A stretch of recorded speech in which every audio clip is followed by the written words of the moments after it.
La parole est à Monsieur le Président Bruno Le Roux. Ça va ? Monsieur le Président, Monsieur le Ministre, mes chers collègues, je porte aujourd'hui, avec humilité et gravité, la parole de mon groupe à l'occasion de l'examen par notre Assemblée de cette proposition de résolution portant sur la reconnaissance de l'État de Palestine. Avec humilité, parce que si notre force est d'être la voix de la souveraineté française, et si nous savons que cette voix compte dans le monde, elle ne peut à elle seule inverser le cours des choses. Avec gravité, parce qu'en Israël, en Palestine, le chemin de la paix se rétrécit chaque jour et que nous ne pouvons l'accepter.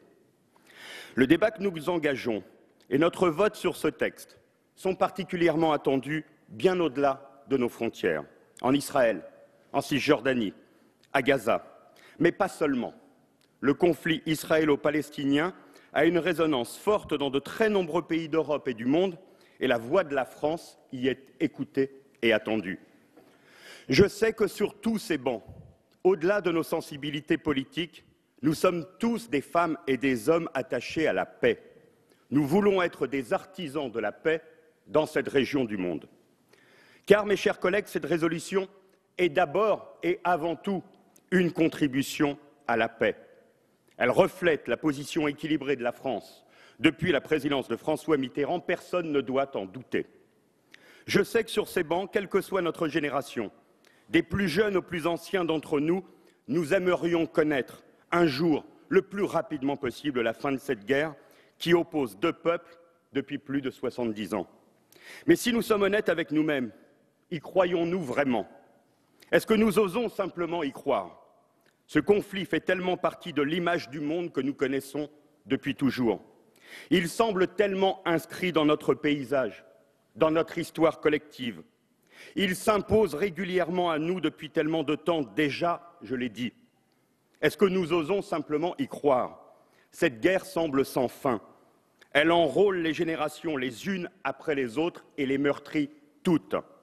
Elle se réinvente dans ses formes, se poursuit dans la destruction, la tension et le chaos qu'elle organise à chaque fois.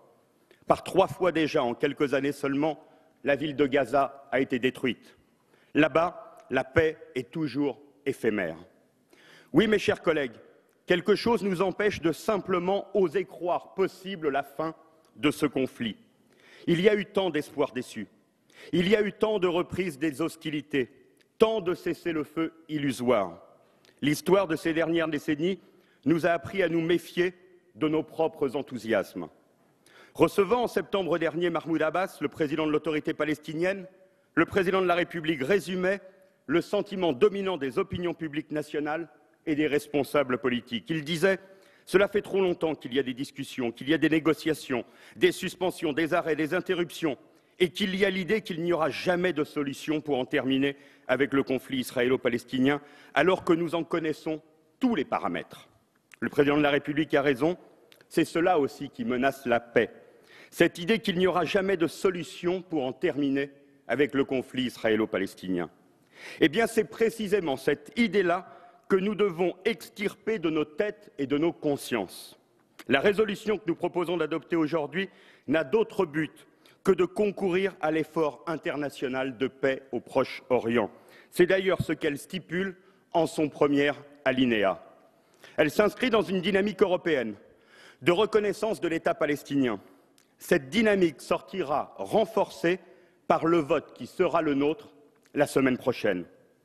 Ainsi, après le gouvernement suédois le 30 octobre dernier, après l'adoption à une écrasante majorité, tous groupes politiques confondus, par le Congrès des députés espagnol, d'une résolution de même nature que celle que nous examinons aujourd'hui, la représentation nationale française demandera à son gouvernement que soit reconnu par la France l'État de Palestine et qu'il soit mis fin à la poursuite illégale de la colonisation dans les territoires palestiniens qui mine la viabilité même de cet État palestinien.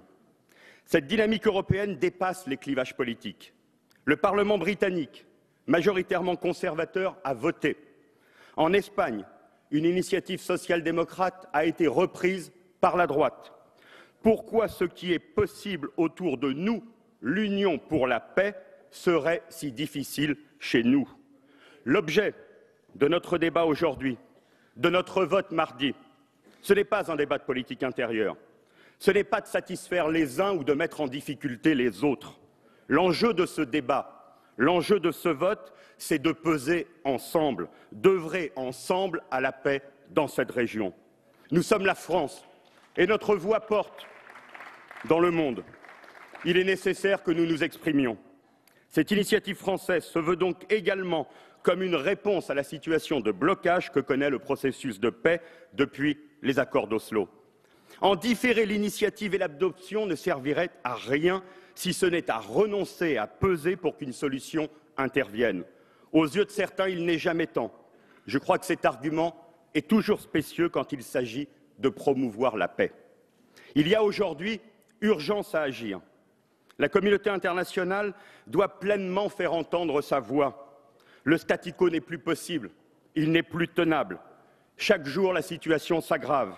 La colonisation se poursuit, qui risque de compromettre la solution de 2 États vivant à côte et en sécurité. Beaucoup s'accordent à penser qu'une 3e intifada est en germe. Le conflit est en train de prendre un caractère religieux. Les extrémistes prennent le dessus. La situation risque de devenir incontrôlable et reste de toute manière explosive. Tout doit être fait pour enrayer cette escalade et éviter que les radicaux, les extrémistes, les terroristes et tous les fanatiques religieux fassent reculer irrémédiablement la perspective de discussion pour la paix et la paix elle-même.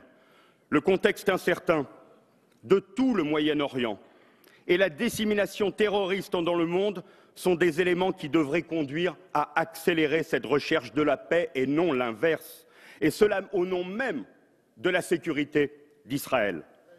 Les responsables politiques palestiniens et israéliens doivent prendre leurs responsabilités. La fuite en avant dans la violence et l'annexion des territoires ne sont plus possibles. La communauté internationale doit le dire, le répéter, le marteler avec force et sans cesse. Ce que nous disons, en définitive, à travers ce texte, est que la reconnaissance de l'État de Palestine est un facteur de paix dans la région. Elle en est même une condition indispensable. Or, ce que nous disons encore est que la paix est inconcevable sans une reconnaissance mutuelle et donc une pleine reconnaissance de l'État d'Israël par toutes les parties. Ce que nous disons également est que cet État palestinien doit être viable, précisément pour ne pas compromettre les chances de paix et de paix durable. La paix, c'est la meilleure garantie de chacun à la sécurité. En invitant le gouvernement français à reconnaître l'État palestinien, c'est toute la France que nous souhaitons mobiliser pour la paix au Proche-Orient. Au-delà de ces communautés, et la République n'en reconnaît aucune, la France doit en effet redire son attachement à la paix et récuser toutes les manipulations de ce conflit sur notre territoire national.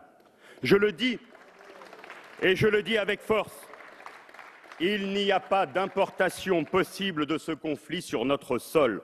Nous devons le récuser fermement et ne jamais accepter comme explication possible à nos difficultés l'évocation même du conflit israélo-arabe. Depuis trop longtemps, on attribue à ce conflit israélo-palestinien un caractère symbolique, sans même prendre la peine de dire de quel symbole il s'agit. On lui attribue un caractère emblématique, sacré. On le présente comme le conflit par procuration, pour les déraciner, les humilier, et que sais-je encore. Tout cela, toutes ces interprétations, toute cette emphase le nourrit, l'alimente et empêche même de le résorber. Le conflit israélo-palestinien est avant tout, puis-je dire banalement, un conflit territorial qui doit être considéré comme tel. Et rien ne doit venir confondre celui-ci avec les difficultés que connaît aujourd'hui notre République. Dans notre pays, l'antisémitisme est français. Il puise sa source dans notre propre culture, dans ce qu'elle a de misérable, d'abject et d'odieux. L'antisémitisme dont on peut constater la recrudescence n'est pas alimenté par les événements du Proche-Orient. C'est se voiler la face que de penser cela. La lutte acharnée que nous menons que nous devons tous mener contre l'antisémitisme, l'anti-islamisme, contre le racisme, elle se joue en France, pas au Moyen-Orient. C'est ici en France que nous devons travailler à éradiquer cette haine de l'autre. Vous connaissez notre engagement en la matière. Vous savez que notre volonté sans faille ne faiblira pas. Mes chers collègues, s'il vous plaît, parce que nous serons chaque clairs. groupe aura le droit à la parole. Mes chers collègues, c'est parce que nous serons clairs au niveau international que nous pourrons être fermes au niveau national. Je le répète, cette résolution dit une seule chose. Deux peuples vivent dos à dos et doivent apprendre à vivre côte à côte. La reconnaissance d'un État palestinien doit permettre de nous placer dans cette perspective. Je souhaite, mes chers collègues, qu'à l'issue de notre vote, le gouvernement s'engage, au moment qu'il jugera le plus rapidement et le plus opportun, engage dans un processus de reconnaissance de l'État de Palestine. Je souhaite que beaucoup de parlements en Europe et que beaucoup de gouvernements en Europe s'engagent à leur tour dans cette voie. Je proposerai d'ailleurs que sur les fondements de ce vote que nous aurons mardi, nous puissions rencontrer la haute représentante de l'Union pour les affaires étrangères pour pousser l'Union à plus d'engagement encore pour la paix. Et je souhaite, mes chers collègues, que vienne le temps, à partir de la voix du Parlement français, que vienne le temps, enfin, dans cette région, des faiseurs de paix. Merci, Monsieur Leroux. Oui, pour un rappel au règlement. Monsieur le Président, je souhaite faire un rappel au règlement qui s'appuie sur l'article 136 de notre règlement, qui lui-même s'appuie sur l'article 34 de notre Constitution, qui rappelle que la politique étrangère ne relève pas du pouvoir législatif. Or, dans ce cadre, cette proposition de résolution ni ne respecte ce principe, mais pire, adresse un message négatif à un ami et allié de toujours de la France, Israël, et un encouragement à un mouvement terroriste, le Hamas, allié au djihad islamiste, ennemi de la France. Voilà pourquoi, en vertu de notre règlement, je vous demande le retrait de cette résolution. Alors, je vois bien à quoi peuvent servir les rappels au règlement, mais c'est une remarque qui a été faite en conférence des présidents et qui a été examinée en conférence des présidents. Et nous avons décidé, conformément d'ailleurs à la réforme constitutionnelle de 2008, d'inscrire ce texte. Et je vous propose que nous puissions continuer à examiner et d'entendre les orateurs dans le cadre de la discussion générale. Et je donne la parole à Monsieur Pierre Lellouche pour le groupe UMP.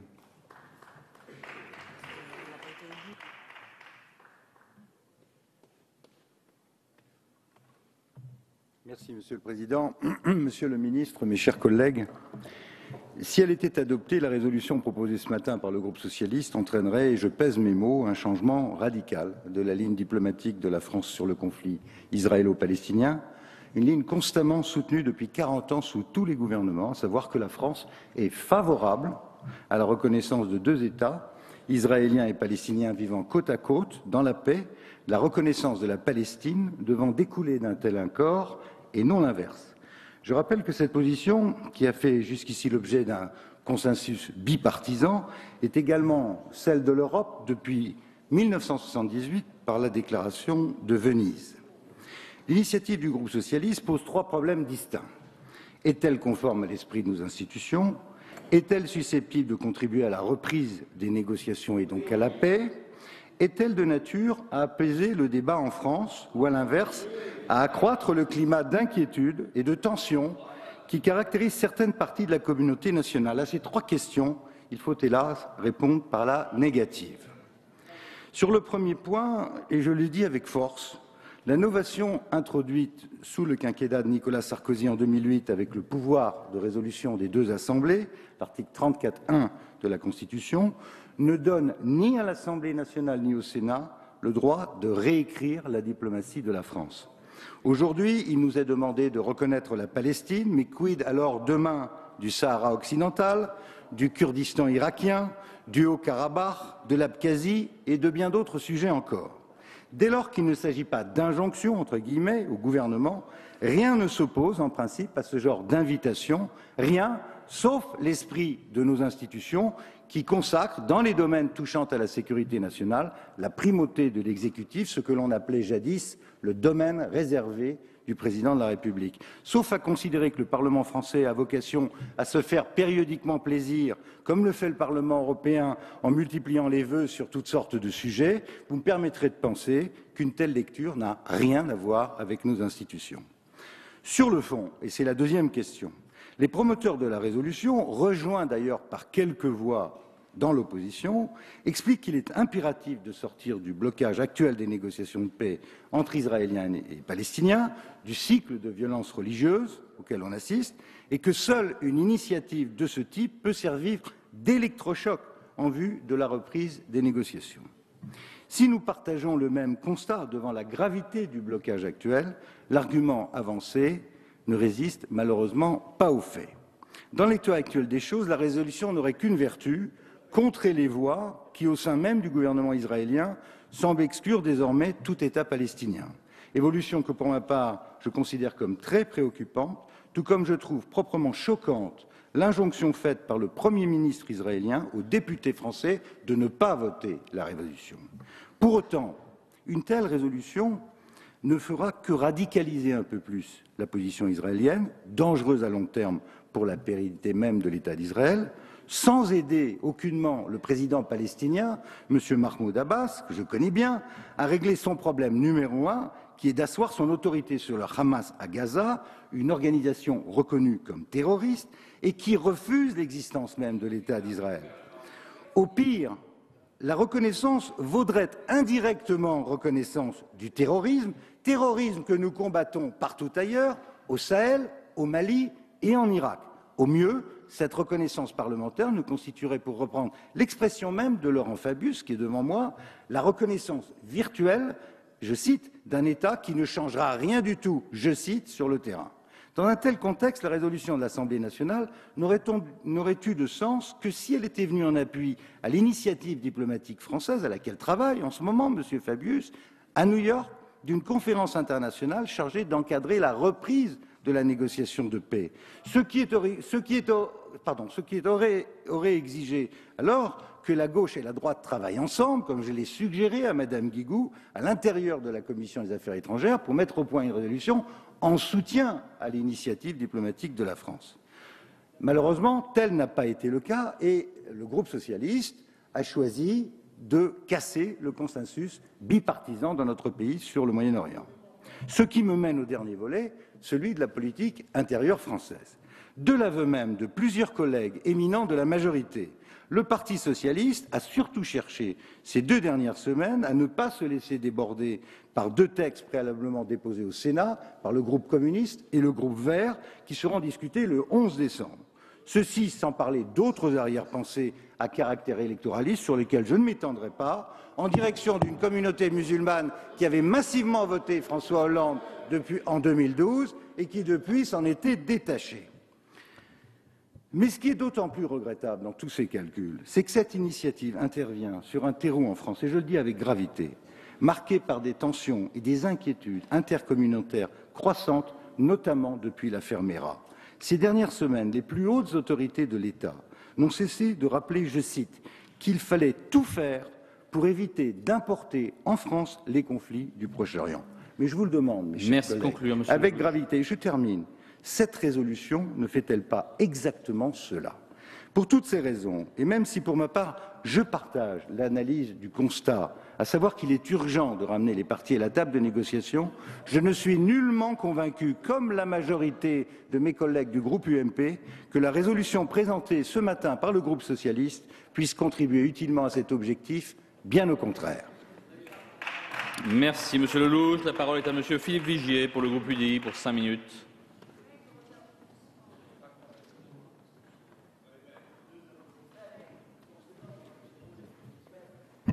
Monsieur le Président, Monsieur le Ministre, mes chers collègues, l'œuvre de paix se construit à force de courage, de tolérance et de détermination.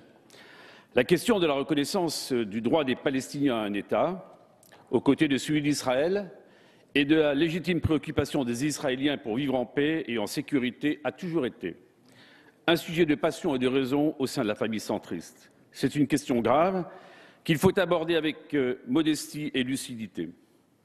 L'UDI a toujours répondu présente pour aider et soutenir les solutions pérennes et audacieuses pour la coexistence entre Israéliens et Palestiniens. Ce fut le cas quand il s'est agi d'appuyer la légitime reconnaissance de la Palestine par l'UNESCO en novembre 2011, et puis au sein de l'Assemblée générale de l'ONU en novembre 2012. Comment, mes chers collègues, l'Assemblée nationale peut-elle apporter aujourd'hui sa contribution à la paix entre Israéliens et Palestiniens? Notre groupe n'a jamais opposé et ne posera jamais diplomatie et assemblée. Convaincu que la voix des parlements au service de la paix, de la liberté, des droits est complémentaire de l'action diplomatique des gouvernements. C'est vrai qu'en Europe, des parlements nationaux ont pris des initiatives en ce sens. Mais chez nous, cette question est particulièrement sensible en France, puisque nous avons sur notre sol la plus grande communauté juive et musulmane d'Europe. Il nous est par conséquent impossible de considérer que notre action diplomatique pourrait être comprise comme un simple témoignage ou comme un engagement symbolique. J'ajoute que l'ambition de cette proposition de résolution tranche avec le flou de la diplomatie française. Le ministre Laurent Fabius se contente d'annoncer que la reconnaissance de la Palestine comme État se ferait le moment venu. Quel décalage! Cette résolution isolée, et ça a été dit par Pierre Lellouche, du groupe PS, invitant le gouvernement français à reconnaître l'État palestinien apparaît donc comme une prise de position par défaut que le gouvernement n'ose prendre ou que le gouvernement n'a pas le courage de prendre. J'observe que pour avoir une portée diplomatique réelle, cette résolution aurait dû faire l'objet d'une concertation avec l'ensemble des groupes parlementaires, qui d'ailleurs sont tous convaincus de la nécessité d'un règlement global de ce conflit qui n'a que trop duré depuis 66 ans. À l'UDI, nous considérons aussi que ce débat aurait mérité d'être l'objet d'une résolution de nature bipartisane, ne se focalisant pas seulement sur la reconnaissance d'un État, si juste soit-elle, mais l'idée de deux États, palestiniens et israéliens, vivant en paix. Ainsi, alors que ce débat méritait consensus, clarté et cohérence, on se retrouve pris au piège d'un non-choix du gouvernement. Monsieur le ministre, vous répétez à dessein que la solution de ce conflit devrait être globale. Vous appelez du reste, à juste titre, à la tenue d'une conférence de Paris, à l'instar de celles qui se sont tenues en 2007 et en juillet 2010. À mon tour de vous poser deux questions qui découlent logiquement de la proposition de résolution à l'aune de notre débat. Quel est votre plan global pour la stabilité de la région? Avec quel calendrier? Selon quelles modalités? Avons-nous en France encore une ambition qui ferait de Paris un des lieux centraux de la diplomatie internationale? De ces deux réponses découleraient les conditions préalables et nécessaires qui remettraient la diplomatie française au Proche-Orient au cœur de la solution des deux États. Nous pensons, l'UDI, que les partis centristes et réformistes israéliens sauront convaincre les Israéliens quant à la nécessité d'ancrer la solution des deux États comme étant la seule, comme ça a été rappelé en août dernier par le ministre des Finances israélien. Enfin, nous, centristes, réformistes et humanistes, nous sommes avant tous Européens convaincus et nous pensons qu'une décision non concertée, je dis bien non concertée, avec l'ensemble de nos partenaires de l'Union européenne, qui n'impliquerait que quelques États européens et risque de nous placer, une fois de plus, dans une position délicate, pour ne pas dire en porte-à-faux, avec une influence naturellement amoindrie. Je le rappelle, mes chers collègues, seule la Suède a reconnu officiellement l'État de Palestine. Le Parlement britannique a certes voté, mais le vote n'a pas de valeur contraignante. Quant à la proposition de résolution espagnole, je vous invite à la lire. Elle conditionne la reconnaissance de la Palestine par l'État espagnol à l'accord de paix négocié entre Israéliens et Palestiniens, ce qui n'est pas le cas dans cette proposition de résolution. Faisons confiance au président du Parlement européen, Martin Schulz, qui vient de déclarer qu'il espérait un vote de résolution du Parlement en décembre, au président de la Commission, Jean-Claude Juncker, et à l'ambition et à la sincérité de la nouvelle haute représentante européenne pour les affaires étrangères, Federica Mogherini, qui a récemment déclaré qu'elle serait heureuse si l'État palestinien existait au terme de son mandat. À l'UDI, nous sommes convaincus que c'est par un travail de mobilisation consensuelle et non isolé, Monsieur le Président Leroux, et de convergence diplomatique au niveau européen que cette question israélo-palestinienne trouvera enfin la voie de la paix. Le vote d'une telle résolution ne risque-t-il pas de raviver les tensions communautaires et fragiliser la paix sociale? Pouvons-nous prendre le risque d'attiser les haines alors que le drame terrible se déroule quotidiennement dans la région? Si nous partageons la volonté d'aboutir à un règlement définitif du conflit israélien-palestinien, chacun répondra au sein du groupe en conscience avec sa liberté de vote. Merci, Monsieur Vigier. La parole est à Monsieur François de Rugy pour le groupe écologiste pour 10 minutes.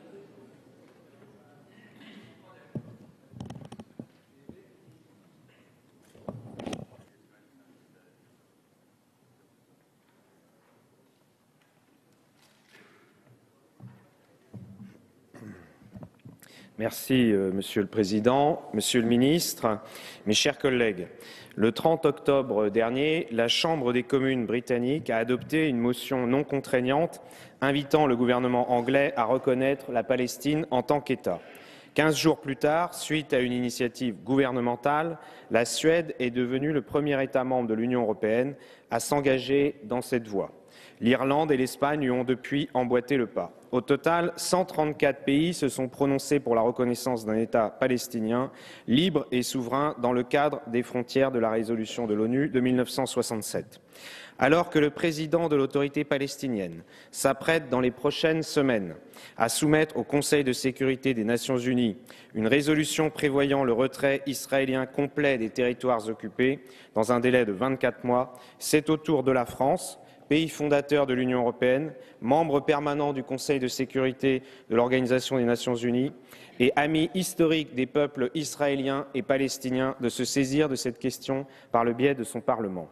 À cet égard, c'est le sens de l'initiative des sénateurs écologistes qui ont déposé une proposition de résolution dès le 23 octobre dernier, comme nous l'avons fait ici à l'Assemblée nationale, tout comme les groupes GDR et socialistes. La proposition de résolution dont nous débattons aujourd'hui n'est pas une injonction, elle est une invitation au dialogue.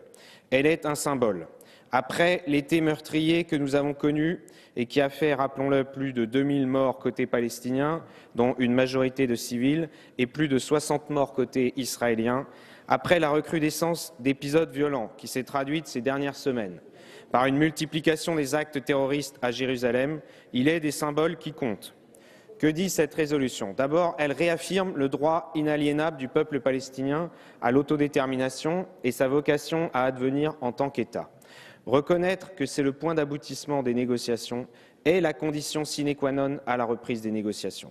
Car le dialogue suppose que chaque partie puisse aller jusqu'au bout de son droit, c'est-à-dire de se constituer en État, comme l'avait déclaré François Mitterrand à la tribune du Parlement israélien le 4 mars 1982. Ensuite, cette résolution souligne que la colonisation annihile toute chance d'aboutir à un compromis négocié, et je veux à cet égard rappeler l'ampleur de la gravité de la situation. La Cisjordanie, y compris Jérusalem-Est, Gaza et une partie du Golan sont des territoires occupés par Israël depuis 1967. Entre 2012 et 2013, les seules constructions israéliennes en Cisjordanie ont augmenté de 123%. Souvenons-nous un instant du retrait unilatéral du Gush Katif, ce groupement de colonies israéliennes situé au sud de la bande de Gaza. En 2005, il avait provoqué des tensions au sein de la société israélienne et occasionné de nombreux troubles à l'ordre public. Il concernait 8000 colons. Ils sont aujourd'hui près de 400 000, soit 50 fois plus. La colonisation est une négation de l'esprit des accords d'Oslo de 1993 et une violation du droit international. Elle menace de conduire le processus de paix à un enlisement irréversible. De même, l'édification d'un mur de séparation qui heurte profondément notre sensibilité européenne est non seulement insupportable sur le plan moral, mais également inacceptable sur le plan du droit. Récemment, de nombreux intellectuels israéliens, dont l'ancien ambassadeur d'Israël en France, Eli Barnavi, rappelaient « Il n'y a pas d'autre choix que la reconnaissance mutuelle de deux entités nationales définies par les frontières du 4 juin 1967, susceptibles de modifications mineures agréées d'un commun accord. » Enfin, cette résolution réaffirme l'urgente nécessité d'aboutir à l'établissement d'un État démocratique et souverain aux côtés d'Israël, dont toutes les parties doivent reconnaître le droit à la reconnaissance et à la sécurité. Sur ce point également, il n'est pas d'ambiguïté possible. Les violences perpétrées ces dernières semaines contre des civils israéliens sont intolérables. Elles ébranlent toute perspective de sortie de crise. Ce type de résolution doit ramener l'espoir, signifier aux Palestiniens qu'une issue politique est possible et dissuader ceux qui seraient tentés, malheureusement encore trop souvent, par le recours à la violence et au terrorisme. Notre initiative parlementaire d'aujourd'hui doit être prise pour ce qu'elle est, une contribution à un climat international apaisé, serein et équilibré. Elle ne doit en aucun cas prétendre se substituer à une phase de négociation dans laquelle les parties devront impérativement s'engager. Elle est notre modeste contribution à l'encouragement international à la reprise de véritables négociations. Monsieur le ministre, je voudrais saluer votre action sur ce sujet si délicat et si difficile. La position que vous défendez au nom du gouvernement français est ferme et claire. Ainsi, lors de votre intervention au Caire le 12 octobre dernier, vous avez donné un cap, un État de Palestine indépendant, démocratique, contigu et souverain, vivant dans la paix et la sécurité aux côtés d'Israël, sur la base des lignes de 1967, avec Jérusalem comme capitale des deux États. Dans cette perspective, vous avez également indiqué une méthode en proposant l'organisation d'une conférence internationale réunissant la partie palestinienne et la partie israélienne, ainsi que l'ensemble des États du Moyen-Orient. Je veux saluer cette initiative que j'avais, au nom du groupe écologiste, appelée de mes vœux lors du débat sur l'intervention militaire française en Irak. Je crois en effet que la question palestinienne porte en elle une problématique régionale qui tient tant aux délimitations territoriales qu'à la question du respect des minorités. Enfin, au moment où nous nous prononçons sur ce texte, il est indispensable que nous prêtions une attention particulière aux enjeux nationaux qu'il peut revêtir.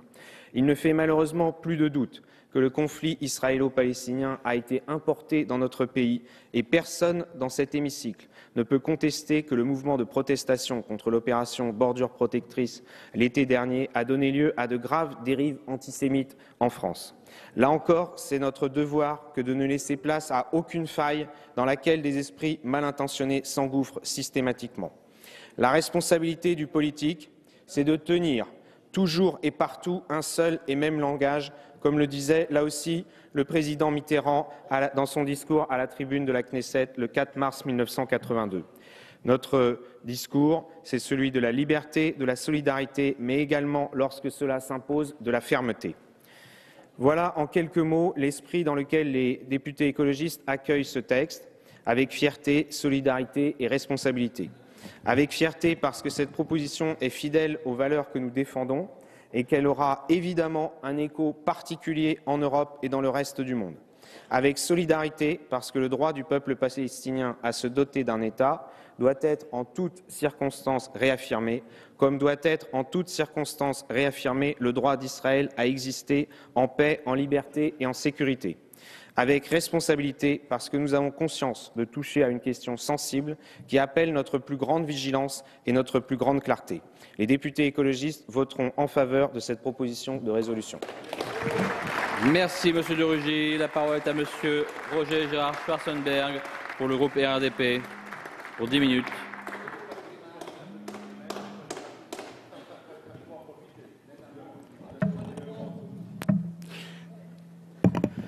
Monsieur le Président, Monsieur le Ministre, notre groupe arrêtera sa décision après ces débats et à notre prochaine réunion, mais par-delà telle ou telle diversité, je souhaite indiquer aujourd'hui son sentiment dominant. L'article 34.1 de la Constitution autorise, on l'a dit, les assemblées à voter des résolutions, mais il précise sont irrecevables les propositions de résolution dont le gouvernement estime qu'elles contiennent des injonctions à son égard.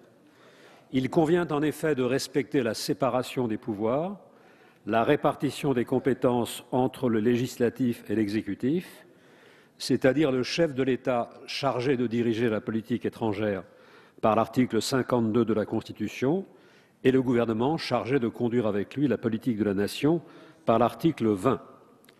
Le droit de résolution est fait pour que l'Assemblée puisse, sur tel ou tel sujet, exprimer sa position, son opinion, mais il s'agit bien là de son opinion, pas de l'opinion de l'exécutif qu'elle n'a pas capacité à engager. Or, ce texte se termine ainsi. L'Assemblée nationale invite le gouvernement à reconnaître l'État de Palestine. Selon le dictionnaire, inviter a pour synonyme engager, exhorter, inciter. Cette invitation est donc la forme plus courtoise de l'injonction. Il s'agit de prescrire au gouvernement d'accomplir un acte déterminé, de lui donner une directive, une instruction en ce sens. Or, chaque pouvoir doit agir dans son domaine constitutionnel de compétence sans tentative de débordement, comme l'a écrit le professeur Jean Gicquel. Autre point, telles qu'elles sont régies par la loi organique du 15 avril 2009 et par l'article 136 de notre règlement, les propositions de résolution sont des instruments d'expression malheureusement très rigides.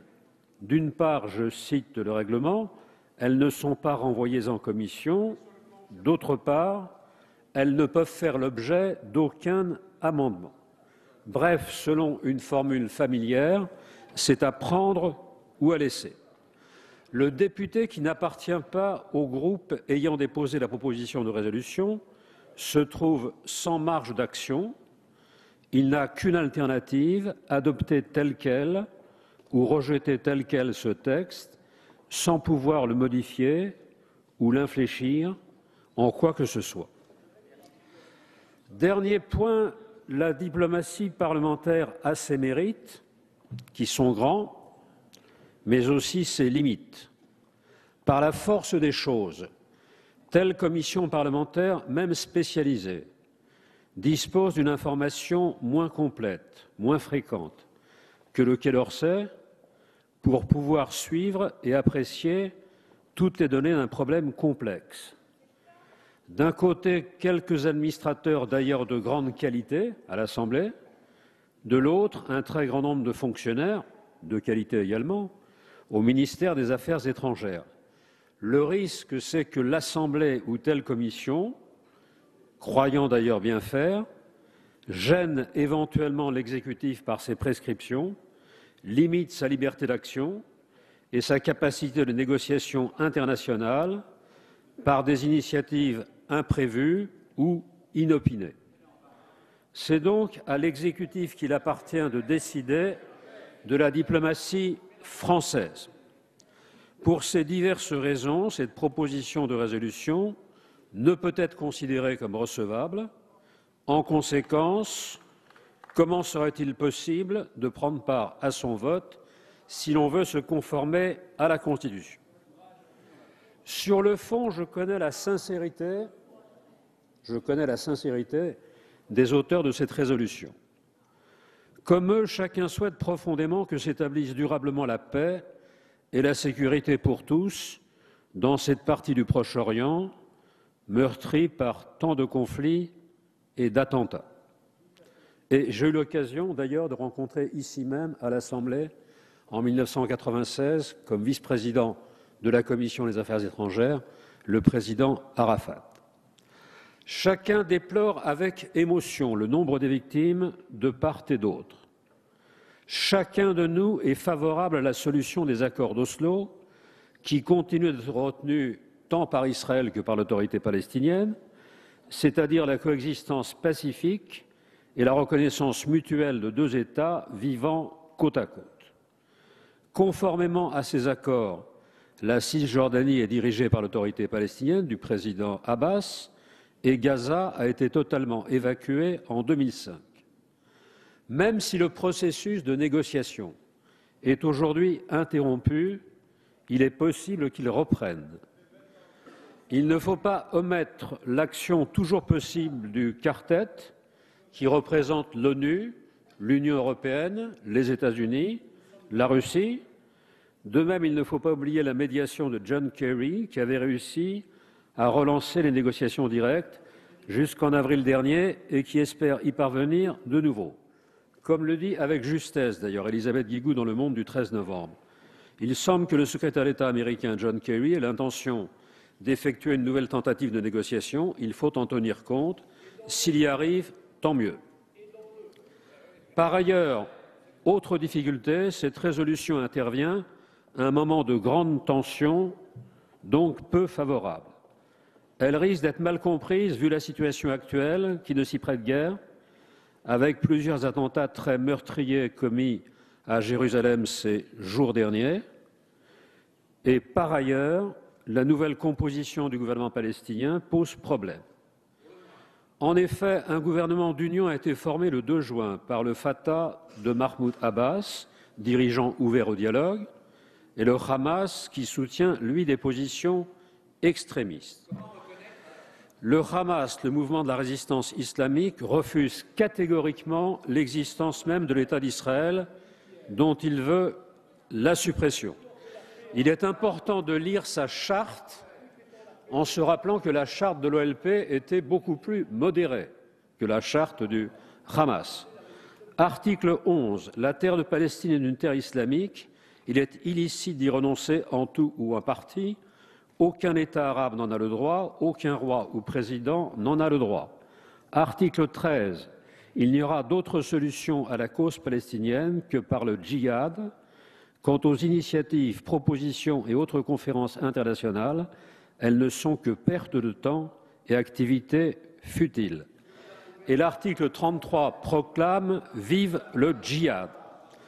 Or, cette résolution ne parle pas une seule fois du Hamas, représenté au gouvernement palestinien depuis juin. Elle passe totalement sous silence cette question et apparaît pour cette raison incomplète et donc non équilibrée. Ignorer un problème, ce n'est pas le résoudre. Il est très regrettable que ce texte n'évoque à aucun moment les conditions qui seraient à imposer au Hamas, c'est-à-dire l'acceptation de l'existence de l'État d'Israël, la reconnaissance mutuelle de 2 États, chacun disposant du droit à la sécurité, ce qui exclut notamment les tirs de roquettes contre les villes voisines. La diplomatie française a toujours conçu la reconnaissance de l'État de Palestine, le moment venu, comme le résultat, comme l'aboutissement positif et final d'une négociation de paix et non l'inverse, et non une reconnaissance unilatérale avant qu'il y ait eu accord entre les parties concernées. La France a toujours eu une position équilibrée au Proche-Orient, qui lui vaut d'avoir des relations de confiance et d'amitié avec les 2 parties, avec Israël et avec l'autorité palestinienne. Il ne faudrait pas que cette résolution, qui peut paraître déséquilibrée, nous prive de notre position privilégiée et handicape la capacité d'action de la diplomatie française.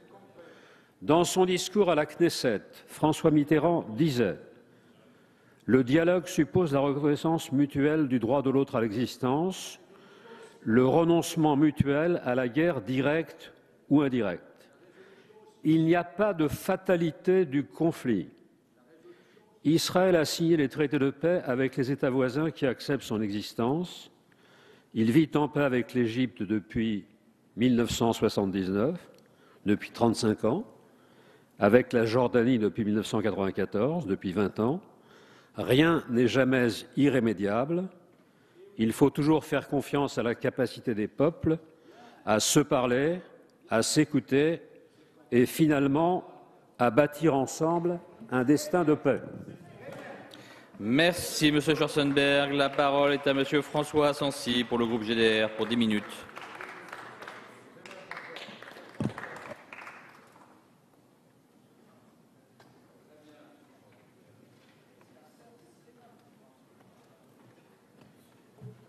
Je bois un coup avant. Ah, c'est celui. D'accord.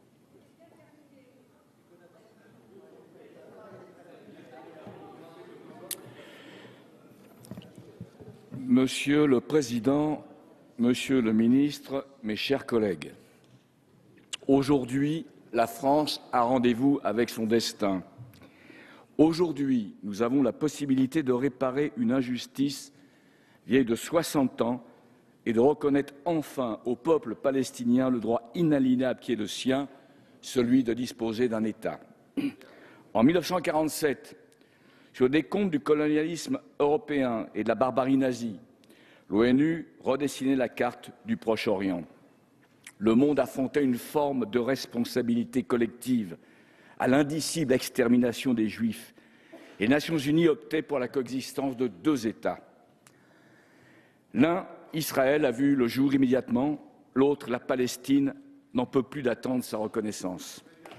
Depuis 60 ans, l'histoire bégaie de conflits meurtriers en violence asymétrique. Elle confisque toujours un peu plus le territoire accordé aux Palestiniens en 1947. Depuis 60 ans, l'identité culturelle palestinienne subit une véritable négation propre à tout système colonial. Depuis 60 ans, le joug de l'occupant ne cesse d'étouffer le peuple palestinien. Humiliation, privatisation, spoliation forment son quotidien.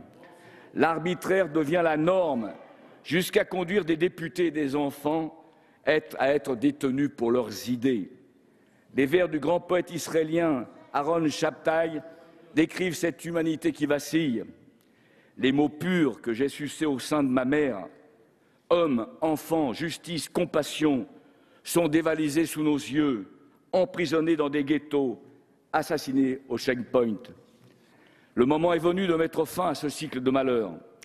Le moment est venu de remplacer les murs par des ponts entre deux peuples, israéliens et palestiniens, que tout rapproche.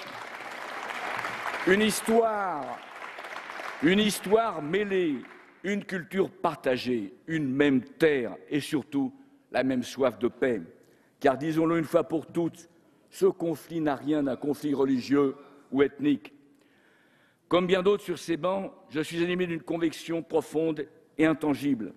Seule la reconnaissance immédiate de la Palestine comme État souverain et indépendant dans les frontières de 1967 et avec Jérusalem-Est pour capitale permettra d'asseoir une paix durable.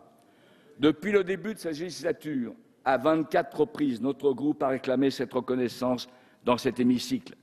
Dès septembre 2012, nous avons déposé une résolution invitant le gouvernement à reconnaître la Palestine. Je vous ai personnellement interrogé, Monsieur le ministre, 3 fois sur ce sujet lors des questions d'actualité.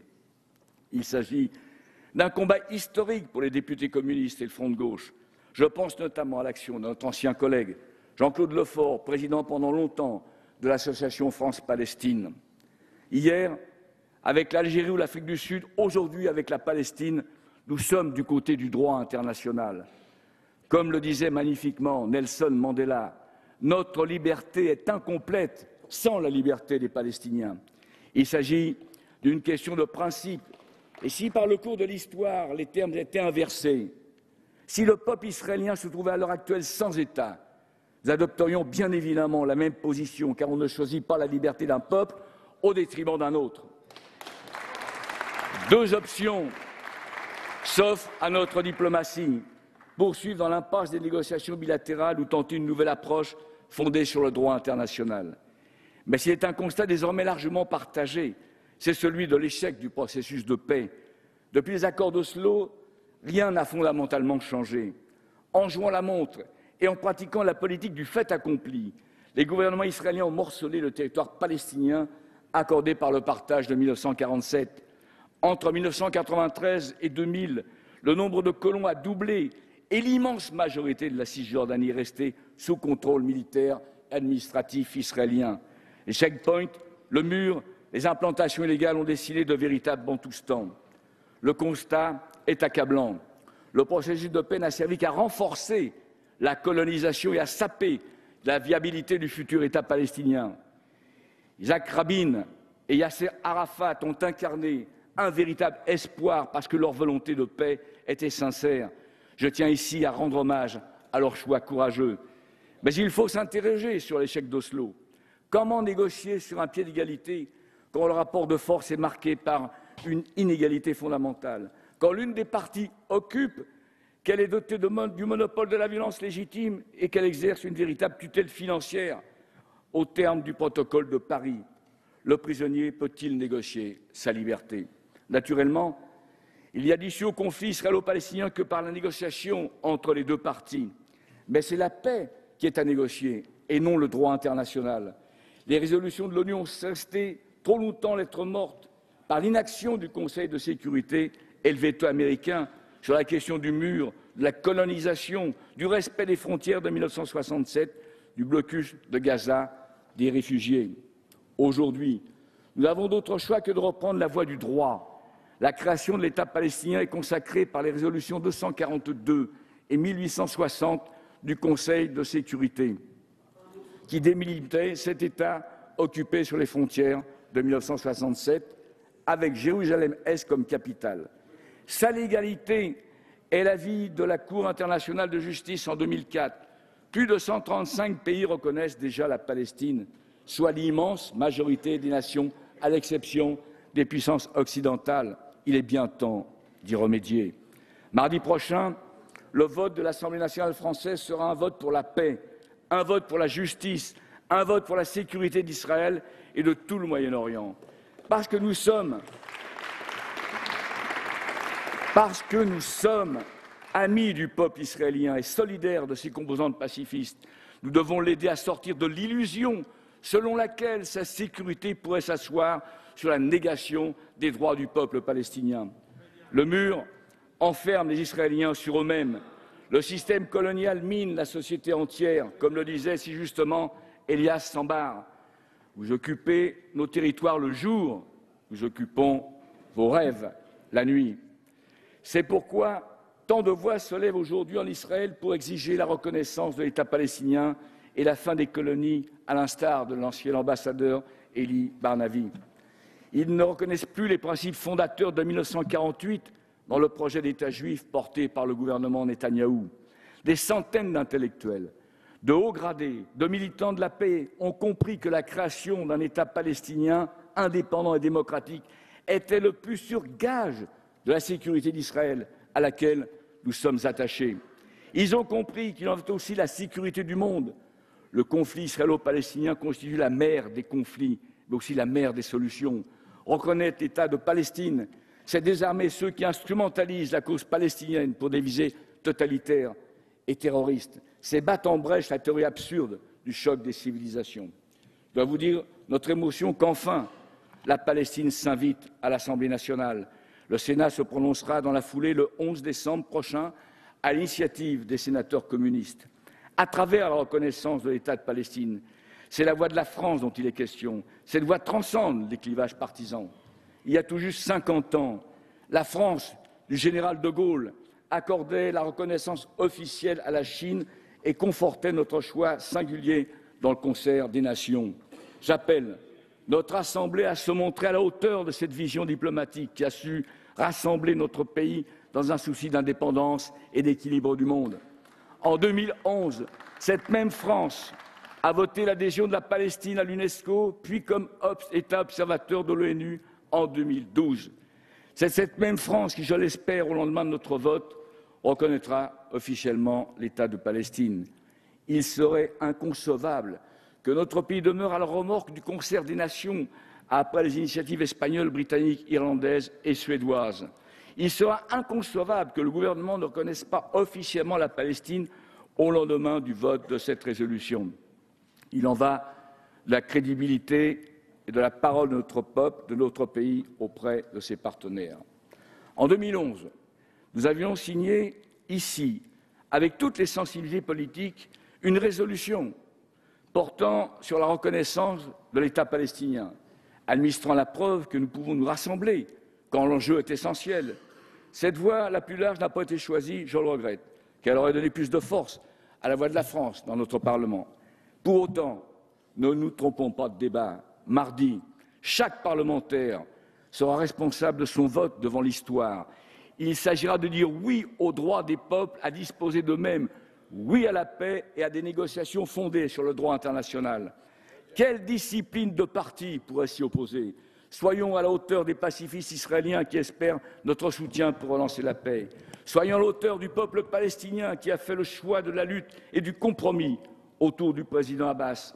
Soyons à la hauteur de ce peuple pacifiste auquel on a voulu tout prendre, mais qui n'a jamais perdu son âme, son extraordinaire dignité et son amour de la liberté. À ceux qui auraient voulu dénier à ce peuple palestinien son droit à exister, j'adresserai ces vers de Mahmoud Darwish, l'immense poète palestinien.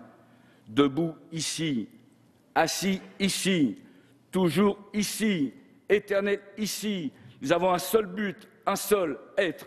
Merci au peuple palestinien pour cette belle leçon d'humanité. Merci, Monsieur Assensi. La parole est à Madame Elisabeth Guigou pour le groupe SRC pour 5 minutes.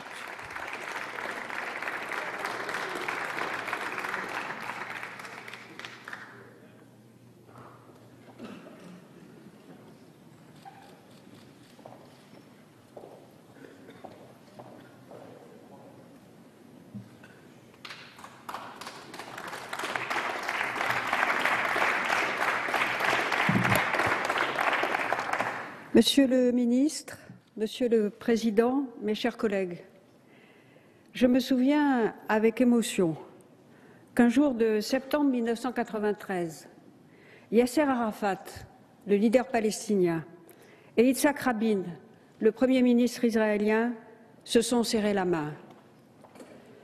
Nous sommes, a dit Yitzhak Rabin, je le cite, « destinés à vivre sur le même sol et sur la même terre ». Hélas, 20 ans plus tard, ces images d'archives ne sont qu'un souvenir. Les deux protagonistes ont disparu et avec eux l'espoir immense de paix qu'ils avaient suscité. L'assassinat du Premier ministre israélien en 1995, qui a porté le premier coup au processus de paix, les attentats sanglants qui ont touché les villes israéliennes, les échecs de Camp David et de Taba, la seconde intifada, la construction du mur de séparation, la poursuite de la colonisation qui compromet chaque jour un peu plus l'idée même d'un État palestinien souverain, les guerres à répétition à Gaza. Enfin, le nouveau cycle de violence qui s'est ouvert cet été et se poursuit sous nos yeux, nous le voyons hélas, le processus d'Oslo n'en finit pas d'agoniser et les principales victimes en sont des civils innocents. Cette tragédie se répercute dans toute la région et jusqu'en Europe. La permanence de ce conflit nourrit ici les pires confusions, les pires instrumentalisations que, pour ma part, je ne peux tolérer dans notre pays, qui est celui de la tolérance et de la fraternité. Il faut que cela cesse. Il faut que s'arrête le cycle terrifiant de la violence et de la vengeance. J'entends dire que cette proposition de résolution serait inopportune car prématurée. Je crois au contraire que pour celles et ceux qui pleurent les victimes de ce conflit, elle vient trop tard. Rester immobile, c'est laisser le champ libre aux extrémistes qui se nourrissent de la poursuite de la guerre. Face à l'échec du processus de paix, l'indifférence est coupable et l'inaction meurtrière.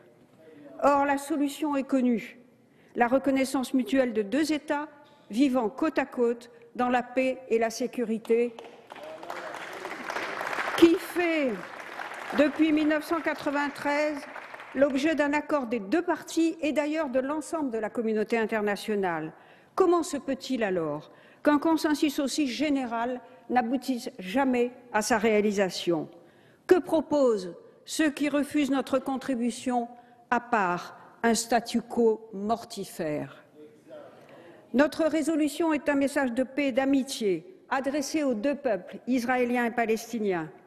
Nous voulons contribuer à la reprise des pourparlers, car j'ai la conviction, comme Shimon Peres, que la gestion du conflit, prônée par certains, ne fait qu'exacerber la violence. L'Européenne que je suis sait aussi que la paix ne s'obtient qu'en suivant le lent et difficile chemin de la négociation. Ce texte émane donc d'une volonté collective que je sais partager sur tous les bancs de cette Assemblée de concourir modestement à l'effort international de paix au Proche-Orient. Évidemment, seuls les peuples en conflit peuvent faire la paix. Je sais qu'ils y aspirent, car cette guerre les épuise et nourrit les extrêmes. Je sais à quel point cela est difficile, combien il y faut d'intelligence et de courage. Notre pays a le devoir de faire entendre sa voix, celle du refus obstiné partout des discours de haine. En raison de son histoire, de ses valeurs, de son amitié pour les peuples du Proche-Orient, mais aussi de son statut de membre permanent du Conseil de sécurité, la France est, comme le disait Mitterrand, comptable de la paix et de la stabilité dans la région. Notre pays a été l'un des premiers et plus fervents défenseurs de l'entrée d'Israël dans la communauté des nations. La France n'a jamais ménagé ses efforts pour que soit universellement admis le droit d'Israël à l'existence et à la sécurité.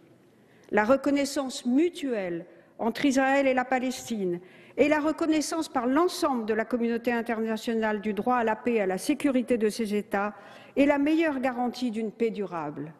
Notre démarche veut contribuer à un mouvement pour la paix et appuyer les efforts de la diplomatie française en ce sens. Je soutiens le projet de conférence internationale que vous avez avancé, Monsieur le Ministre, il y a quelques semaines et qui a été confirmé par le Président de la République hier. Cette conférence internationale, j'en suis convaincue, pourrait accompagner utilement les négociations entre les deux parties et, j'espère, convaincre les pays arabes qui ne l'ont pas encore fait de reconnaître Israël, car une telle reconnaissance réciproque, et nous en sommes convaincus, ce dont la paix a besoin. C'est au nom de ces principes défendus par tous les présidents de la Ve République que nous invitons aujourd'hui le gouvernement français à prendre l'initiative d'une reprise de dialogue et à reconnaître le droit du peuple palestinien à un État viable et souverain.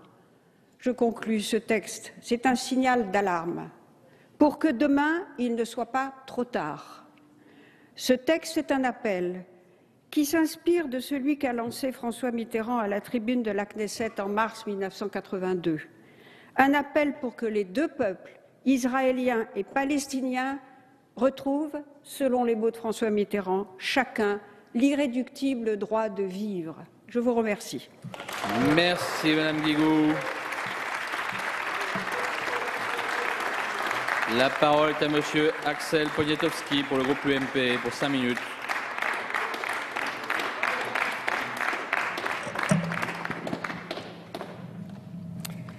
Merci Monsieur le Président, Monsieur le Ministre, mes chers collègues. Notre débat de ce matin et plus encore le vote solennel de mardi sont, à mon sens, caractéristiques du rôle de la diplomatie parlementaire qui, dans une démocratie, prend toute sa place dans les processus politiques complexes et donc attaché aux symboles et aux signaux. Le processus de paix israélo-palestinien en fait partie. C'est la raison pour laquelle il aurait été bienvenu que cette résolution soit abordée dans la transparence et non en cachette, en y associant l'ensemble des députés, majorité comme opposition dès le début, afin de présenter, si possible, une initiative commune qui n'en aurait eu que plus de force. Cette approche aurait été d'autant mieux venue que nous aurions pu utilement enrichir ce texte, car au-delà de l'action de François Mitterrand ou François Hollande, que vous rappelez, vous passez un peu vite sur celle du général de Gaulle et sa vision de précurseur exprimée lors de sa fameuse conférence de presse de novembre 1967, un morceau d'anthologie. Vous omettez l'action de Valéry Giscard d'Estaing, qui fut le premier à accepter l'installation d'un bureau officiel de l'OLP à Paris, sur celle de Jacques Chirac, qui, au travers de ses relations privilégiées avec Yasser Arafat, fit beaucoup pour la Palestine, ou encore de Nicolas Sarkozy, sous le mandat duquel la France a reconnu la Palestine comme membre de l'UNESCO. Enfin, je veux vous faire observer que cette délibération s'inscrit dans un vaste mouvement européen, initié par la Suède il y a un mois, suivi de l'Espagne, du Royaume-Uni ou encore de l'Irlande. Le Parlement français viendra compléter ce mouvement mardi prochain, avant probablement d'autres parlements européens à brève échéance. Sur le fond, maintenant, contrairement à la lecture qui est souvent faite de notre débat d'aujourd'hui, je ne pense pas que la question porte sur le principe de la reconnaissance d'un État palestinien. Ce dernier est acté et depuis longtemps. Notre débat porte sur le moment. Est-ce le bon moment pour reconnaître un État palestinien? Ce n'est en effet pas une question de principe, car la résolution 181 de l'Assemblée générale des Nations unies, votée en 1947, prévoit le partage de la Palestine en un État juif et un État arabe, entre lesquels devait être d'ailleurs instaurée une union économique, monétaire et douanière. De même, et plus récemment, les accords d'Oslo, ça a été rappelé, en 1993, et puis surtout les accords de Camp David, en 2000, ont consacré la reconnaissance par Israël de la nécessité d'un État palestinien. En revanche, la question du moment mérite effectivement d'être posée et je comprends et respecte les réticences de certains à ce sujet. En ce qui me concerne, je pense que c'est précisément le moment, car j'ai une analyse inverse de ceux qui exhibent de la situation actuelle pour justifier le statu quo. C'est le statu quo est le fait de repousser éternellement la reconnaissance de l'État palestinien à une paix durable, aujourd'hui impossible, qui crée cette situation de tension devenue explosive, qui fait le jeu des extrêmes et qui empêche l'aboutissement de tout processus de paix. Mes chers collègues, cela peut durer encore longtemps, car cela fait déjà 70 ans que ça dure. Contrairement à ce que l'on souhaiterait tous, je ne crois plus à ce que la paix puisse être un préalable à ce processus. Elle peut, en revanche, en être l'heureuse conclusion. Le mouvement d'ensemble dont je parlais, presque coordonné au niveau européen, dans la reconnaissance d'un État palestinien, n'est pas lié au hasard. C'est justement l'impasse actuelle qui crée les conditions de ce mouvement. C'est précisément l'absence de toute perspective de paix depuis l'échec en avril dernier de la modération américaine qui rend nécessaire de nouvelles initiatives. C'est le besoin, plus que jamais pressant, de reconstruction de Gaza pour laquelle 5,4 milliards de dollars ont été promis, qui est l'occasion de renforcer l'autorité palestinienne qui, pour la première fois depuis 8 ans, reprend pied dans un territoire où régnaient sans partage les islamistes. C'est le rapprochement du Fatah et du Hamas qui crée une nouvelle donne politique à encourager et à soutenir pour la paix. Il est donc grand temps, mes chers collègues, d'arrêter de se cacher derrière une vision improbable de la situation et qui consiste à attendre, toujours attendre, attendre une paix miraculeuse qui ne peut et ne pourra pas se faire dans ces conditions. La paix ne peut être que le fruit de la reprise de négociations et du dialogue entre les deux parties. Elle ne peut être que le résultat de la prise de conscience de la force de l'évidence, à savoir la poursuite du carnage ou la coexistence acceptée. Et ceci n'est possible qu'à condition qu'au moins en droit, les deux parties soient dans un rapport mieux équilibré. Cela s'appelle la reconnaissance d'un État palestinien. Je vous remercie. Merci, Monsieur Poniatowski. La parole est à Monsieur Meyer Habib pour le groupe UDI pour 5 minutes.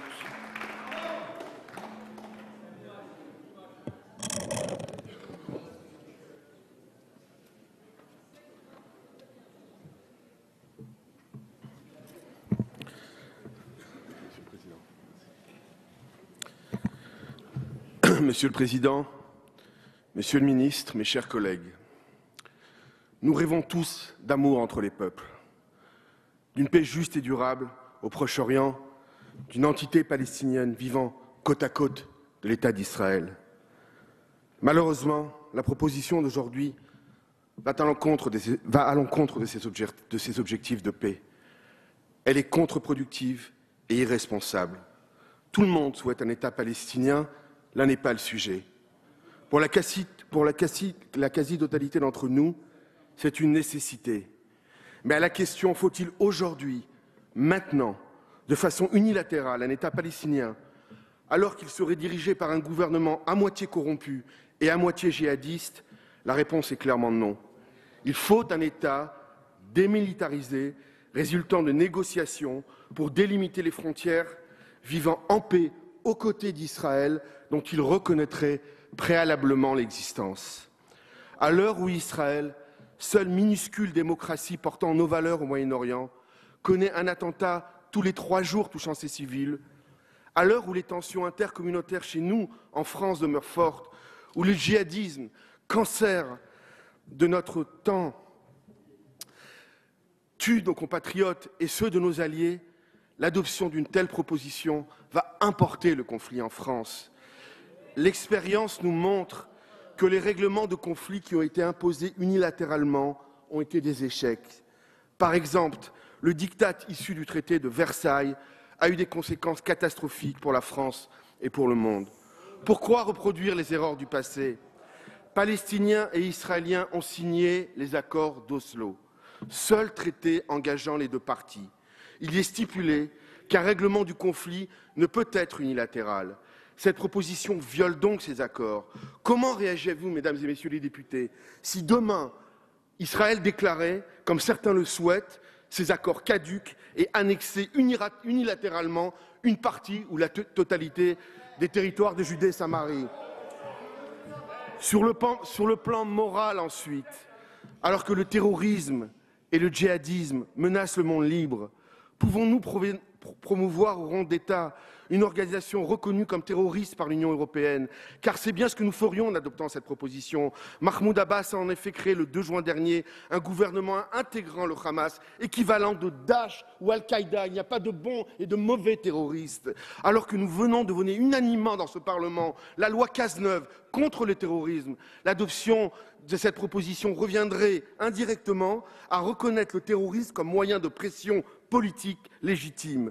Ceci, quelques semaines seulement après l'assassinat de notre compatriote, ami du maire de Nice ici présent, égorgé devant les caméras, Hervé Gourdel, par des djihadistes, et seulement 2 ans après le massacre de Toulouse.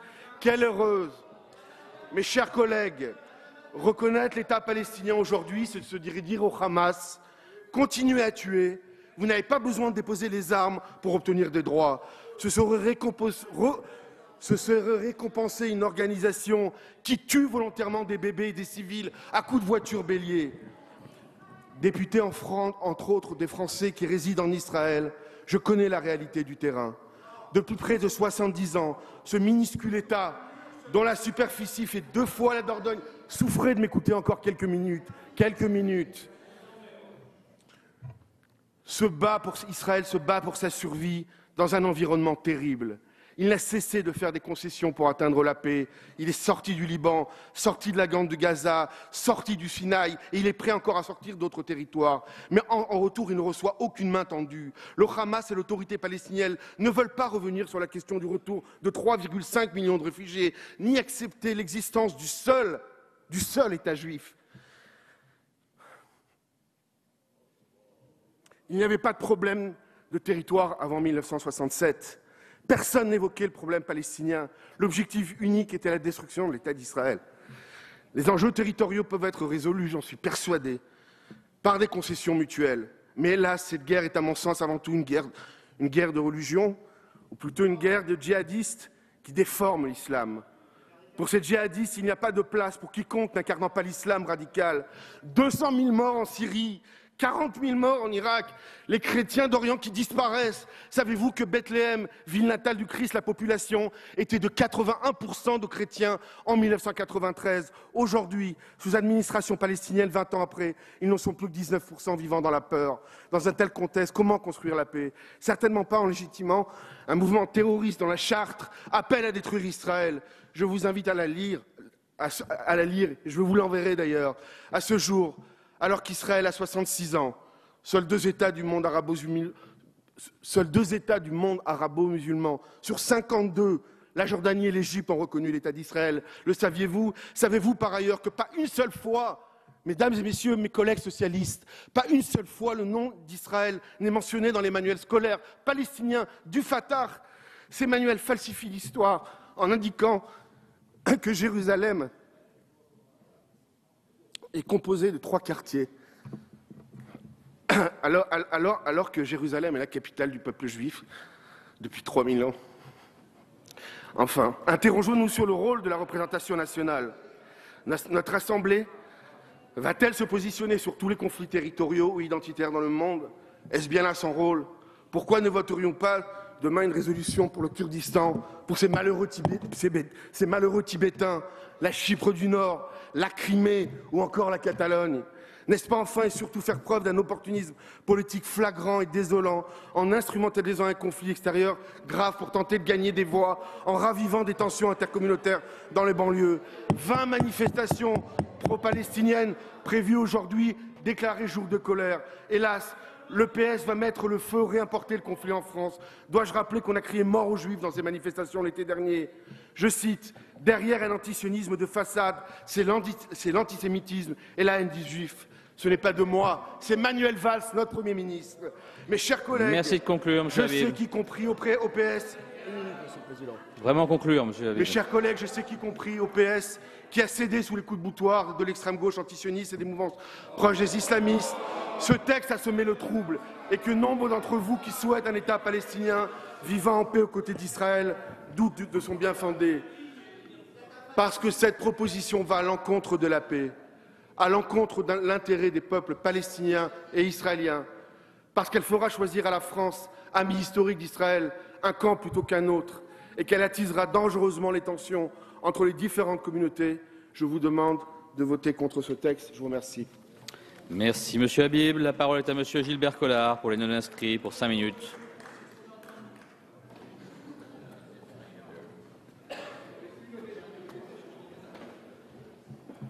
Monsieur le Président, Monsieur le Ministre, mes chers collègues, avoir vos réactions pendant que notre collègue Meyer Habib prenait la parole, on peut difficilement ne pas croire que cette résolution va créer de graves tensions dans le pays. Vous n'avez supporté aucune de ces réflexions, vous n'avez supporté aucun de ces arguments. Cette résolution, elle est irrecevable, irréaliste, et elle n'a pour but finalement que de vous fournir l'orthopédie de combats idéologiques qui aujourd'hui vous font grandement défaut. Le droit international, pour vous, ce sont les banlieues qu'il faut reconquérir. Je ne disconviens pas qu'il y a une nécessité absolument indiscutable de voir un jour un État palestinien exister. Je n'ignore pas les souffrances du peuple palestinien, mais je ne peux pas ignorer non plus, même si cela vous dérange, les souffrances du peuple israélien. Tout à l'heure, j'ai entendu un député ici oser parler de l'Afrique du Sud et établir une comparaison entre l'État d'Israël et l'Afrique du Sud. Israël n'est pas un État raciste. Il n'y a pas d'apartheid. Mettez-vous ça dans la tête. C'est un pays qui représente au Proche-Orient les valeurs de la démocratie que nous défendons. Si vous reconnaissez aujourd'hui l'État de Palestine à travers votre résolution, vous embrassez le Hamas, vous embrassez le terrorisme, vous embrassez la haine, vous embrassez la mort dans les villes d'Israël et à Jérusalem. Mais soyez lucides, qu'est-ce que vous êtes en train de faire? Nous voulons un État palestinien, nous le voulons tous. Qui pourrait ne pas en vouloir, mais dans les conditions requises, pas dans ce désordre, pas dans le terrorisme, pas dans la violence, pas dans cette charte qui, en son article 13 et 11, veut éradiquer l'État juif, veut le nier. Comment pouvez-vous accepter qu'on vote une résolution qui donne un panache aux tueurs, aux terroristes? Oui à un État palestinien, pas dans ces conditions. Oui à la paix, pas dans le terrorisme. Mais pourquoi avez-vous besoin, alors que les tensions sont partout, alors qu'il y a de la violence partout, d'attiser encore plus le feu en proposant le vote de cette résolution? Quand on examine l'histoire, de quoi peut-on se rendre compte? Qu'il y a une nécessité évidente de dialogue, qu'il faut que les hommes se parlent. Ici, dès l'instant où l'un d'entre nous évoque des arguments qui vous déplaisent, vous insultez, vous criez, vous voulez empêcher de parler, vous voulez empêcher de nous permettre de développer nos arguments. Mais pourquoi? Qu'est-ce que la contradiction vous fait? Elle vous dérange? Mais écoutez-nous, on a peut-être tort. Nos arguments sont peut-être discutables, mais écoutez-les comme on vous écoute et démontrez-moi une seule chose, qu'en reconnaissant aujourd'hui un État palestinien, on ne reconnaît pas en même temps le Hamas et ses crimes. Oui, vous le reconnaissez et cela, nous n'en voulons pas. C'est tout. N'allez pas dire que nous ne voulons pas d'un État palestinien, nous ne voulons pas de cette entité pleine de haine. bourré de terrorisme, qui contamine aujourd'hui, ici, aussi, nos populations des banlieues, qui vous rejettent et que vous voulez récupérer. On a dit pompeusement, la France aujourd'hui a rendez-vous avec son destin. Mais enfin, le destin de la France, ce n'est pas une résolution, c'est autre chose. C'est un vrai combat diplomatique, c'est l'intelligence des négociations. À quel jeu jouons-nous? Vous êtes dans la communication alors qu'on est dans le sang, dans la souffrance de part et d'autre entre deux peuples. Mais cessez de jouer avec les mots. Vous faites honte véritablement au droit international. Merci, Monsieur Collard. La parole est à Monsieur Claude Guasguen pour le groupe UMP pour 5 minutes.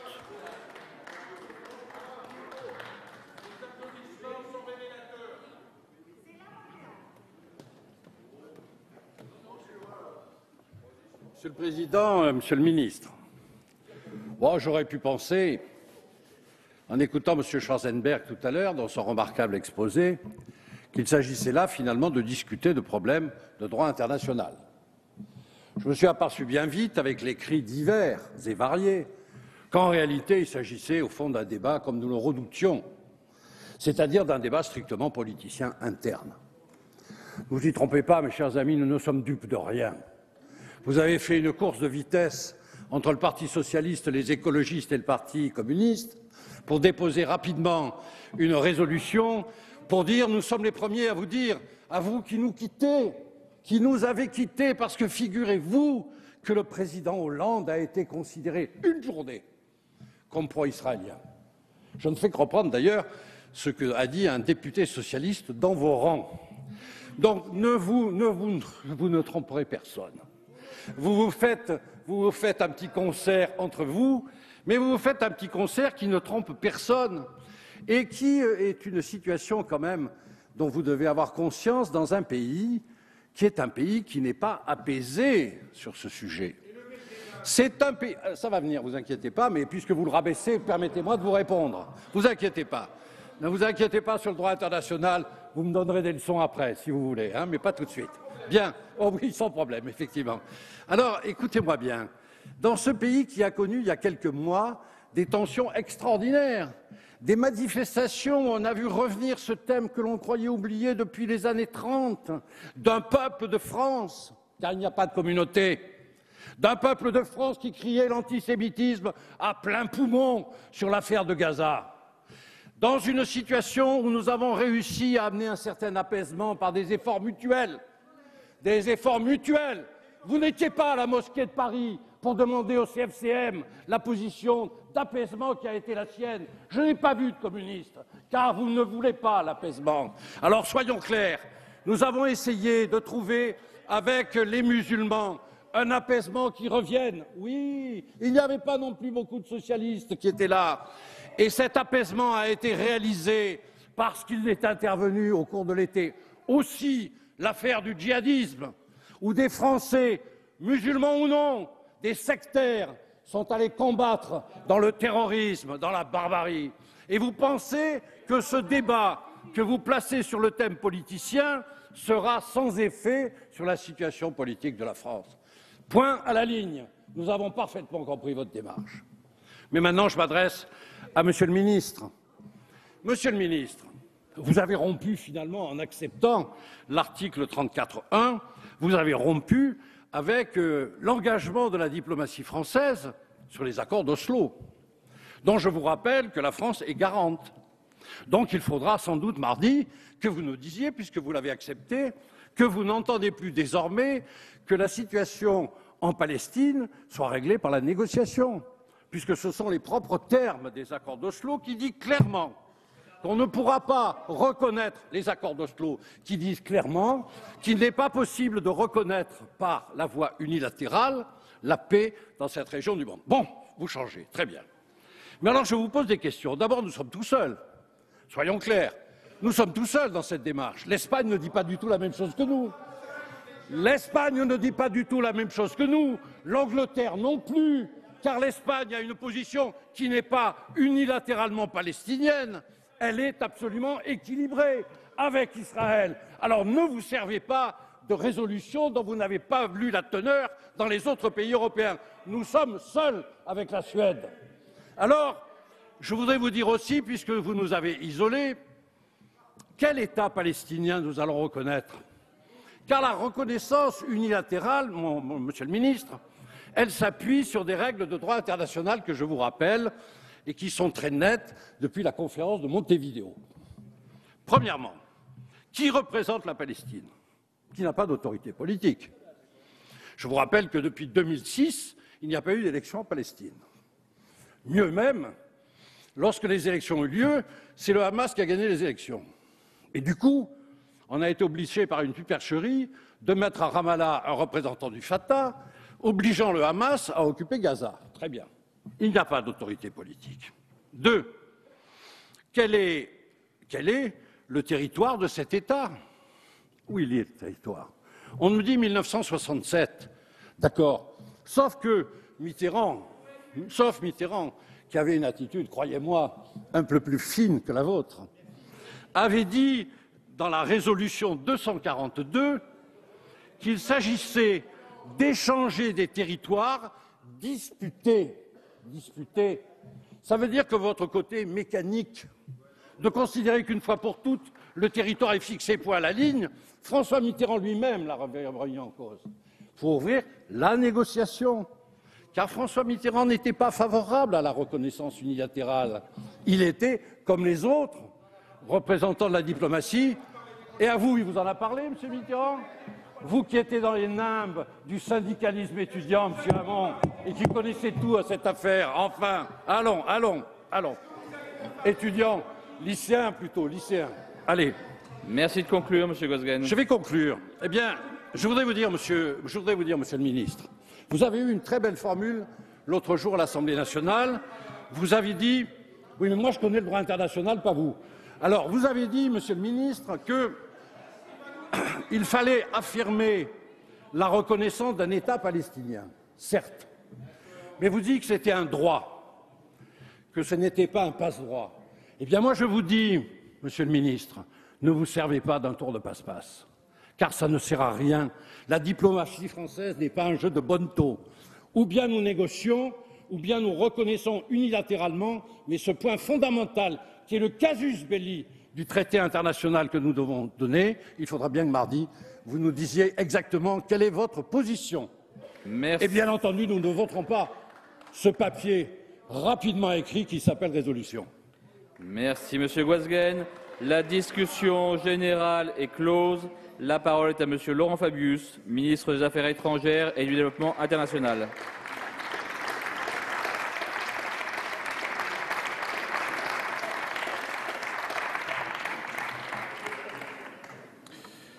Monsieur le Président, Mesdames et Messieurs les députés, mardi prochain, après ce débat, vous allez vous prononcer dans un vote concernant la reconnaissance de l'État de Palestine. Un tel débat, suivi d'un scrutin, est inhabituel. La reconnaissance d'un État est en effet une prérogative de l'exécutif et il est rare que le Parlement se saisisse d'une telle question. Mais la situation elle-même est exceptionnelle. L'interminable et dramatique conflit israélo-palestinien, l'attachement de la France envers les deux peuples, le désir de notre pays de voir la paix enfin s'instaurer là-bas, expliquent votre volonté aux uns et aux autres, même si elle s'exprime par des positions diverses et contradictoires, de contribuer à une solution politique. Je voudrais commencer sur ce sujet par une évidence. La France est l'ami à la fois du peuple israélien et du peuple palestinien. Et ceci devrait guider le fond et le ton de nos prises de position. Nos seuls ennemis dans cette région sont les extrémistes et les fanatiques qui, de chaque côté, entravent la marche vers la paix par ce que j'appellerais leur spirale du talion. Dans cette recherche de la paix, notre pays, vous l'avez souligné, s'est depuis longtemps déclaré favorable à la solution des deux États. C'est le 29 novembre 1947, lors du vote de l'Assemblée générale des Nations unies sur la création de deux États, que la France apporta sa voix décisive. Et je veux rappeler le texte 1947 de la résolution de l'Assemblée générale des Nations unies qui porte le numéro 181. Je cite: « Les États indépendants, arabes et juifs, commenceront d'exister le 1er octobre 1948 au plus tard. » Fin de citation. C'est la résolution de l'Assemblée générale des Nations unies. La France fut l'une des premières, après l'URSS et les États-Unis, à reconnaître le jeune État d'Israël qui dut conquérir de haute lutte son droit à l'indépendance. Ce fut aussi, on l'a rappelé, la position du général de Gaulle, de ses successeurs, quels qu'ils soient, et par un discours resté fameux prononcé à la tribune de la Knesset en 1982, celle de François Mitterrand, dont je connaissais le fond de la position, cher ami, qui traça la perspective en reconnaissant l'aspiration légitime du peuple palestinien à un État. Au-delà des alternances politiques, c'est la position constante de la diplomatie française. Et d'ailleurs, les votes récents de la France en faveur de la Palestine comme membre de l'UNESCO ou comme État observateur non membre à l'ONU vont dans le même sens. C'est également la position du président François Hollande et du Premier ministre Manuel Valls. Et je réaffirme à cette tribune cette position. Notre conviction est que le règlement définitif du conflit et l'avènement d'une paix durable au Proche-Orient ne pourront être obtenus que par la coexistence de deux États souverains et indépendants. Et la conséquence logique de cette position est claire, et cela a été très bien souligné par M. Poniatowski, et je veux donc l'exprimer clairement. La France reconnaîtra l'État de Palestine. Cette reconnaissance, je l'ai dit, n'est pas une faveur, un passe-droit, c'est un droit. Et la question qui se pose à nous n'est donc pas celle des principes, puisque celle-ci est tranchée, mais celle des modalités, quand et comment. Et plus largement, quelle méthode pour essayer d'aboutir concrètement à la paix? C'est le vrai débat qu'appelle la proposition soumise à notre Assemblée.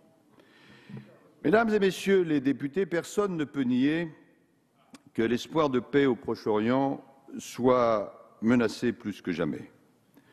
Nous partageons tous, j'en suis sûr, devant ce conflit, un sentiment d'urgence. Nous mesurons la gravité de la situation.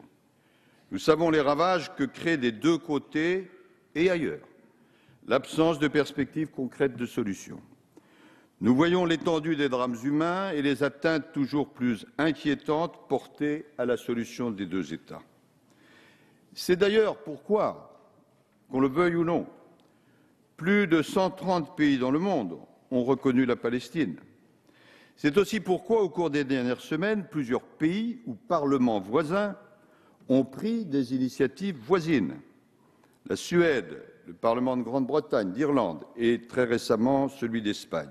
Ils ont voulu exprimer, selon des formes diverses, que face à l'impasse actuelle, ils refusaient l'attente, le fatalisme et l'inertie. Et nous sommes nous-mêmes convaincus qu'il faut agir si l'on veut faire avancer la paix. La paix. Nous en connaissons depuis longtemps les contours. Elle doit reposer sur l'existence de deux États souverains et démocratiques, vivant côte à côte, en paix et en sécurité, sur la base des lignes de 1967 et avec Jérusalem pour capitale. C'est d'ailleurs le paradoxe tragique du conflit israélo-palestinien et d'une certaine façon sa spécificité par rapport à d'autres conflits. Les termes de sa résolution sont pour l'essentiel déjà connus et cependant il apparaît depuis des décennies comme le symbole du conflit insoluble. Car il est vrai que la méfiance est très forte entre les deux parties, même si les opinions publiques des deux côtés restent majoritairement favorables à la solution des deux États. La poursuite jugée illégale en droit international des implantations depuis les années 70 dans les territoires occupés par Israël menace à un terme de plus en plus rapproché la viabilité d'un État palestinien. Cependant que la position de certains groupes palestiniens, tels le Hamas, qui appellent à la destruction d'Israël, rejettent les accords d'Oslo, exaltent la violence, est évidemment contraire à la volonté de solution et à nos choix. Bref, face à une paix nécessaire et espérée, il faut constater que les obstacles se multiplient. Le processus de négociation entre les deux parties, que le secrétaire d'État américain Kerry a tenté avec ténacité de relancer, y compris en ce début d'année, apparaît à l'arrêt. L'explosion des violences provoque l'effroi, avec encore récemment l'attentat barbare commis contre des Israéliens dans une synagogue de Jérusalem et cet été, la tragédie insupportable qui a frappé très cruellement les habitants de Gaza. Et à Gaza, précisément, rien n'est réglé. En Cisjordanie, à Jérusalem, partout, la tension grandit. Une étincelle, tout le monde le reconnaît, peut à chaque instant conduire à l'embrasement général. Cette situation dramatique, c'est à la fois l'expression et l'aboutissement de décennies de tensions, avec l'engagement périodique de négociations et l'échec périodique de ces mêmes négociations, à tel point qu'au fil des années, ce conflit est devenu une sorte de rocher décisif des relations internationales. À chaque reprise des discussions, l'espoir renaît, mais quand le but approche, quand chacun espère que les deux parties peuvent et vont conclure, la rechute, hélas, se produit. À Madrid, puis lors des accords d'Oslo, la paix a pu sembler à portée de main. Lors des sommets de Camp David, de Tabat aussi, où l'issue paraissait proche. Mais la paix a toujours fini par se dérober, rendant chaque fois plus amères et plus brutales les désillusions de ceux qui croyaient en elle.